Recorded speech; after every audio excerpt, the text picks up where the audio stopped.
पक्ष सोडणार नाही असा शब्द ठाकरेंना दिलाय। पक्षात अनेक संधी हुकल्या पण नाराज नाही। नाराजीच्या चर्चांवर भास्कर जाधवांकडून पूर्णविराम।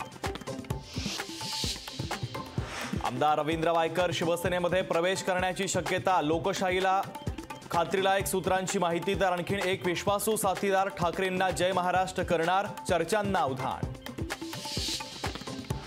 अधिक कट्यार कमरेला बाळगायचं शिका। शिवसेना चाकूसुऱ्यातून वाढलेली आहे। खासदार संजय राऊतांचा फडणवीसांवर हल्लाबोल। रखडलेल्या महानगरपालिकेच्या निवडणुका कधी होणार? सुप्रिया सुळेंचा सवाल तर सुप्रीम कोर्टामुळे निवडणुका रखडल्या। अजित पवारांचं प्रत्युत्तर। आचारसंहिता लागण्यापूर्वी राज्य सरकारकडून जीआरचा धडाका। 2 दिवसात तब्बल 269 शासन निर्णय।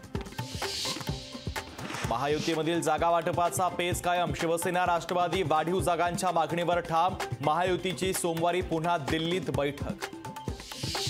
लोकसभा निवडणुकीआधी निवडणूक आयुक्त अरुण गोयल यांचा राजीनामा। राजीनाम्यामुळे निवडणुकीवर होणार मोठा परिणाम।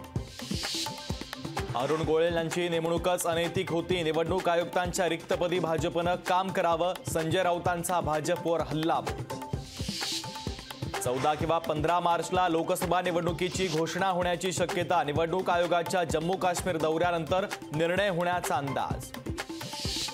एकनाथ शिंदेंनी डंपर पलटी केलाय। देवेंद्र फडणवीसांचा ठाकरे गटावर निशाणा। कुणाचा डंपर पलटी होतोय लवकरच कळेल। फडणवीसांना राऊतांचं जोरदार प्रत्युत्तर।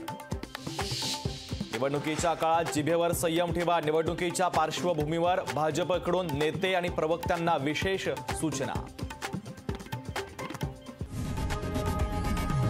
लोकशाही मराठी ऐका, पहा, जागरूक रहा।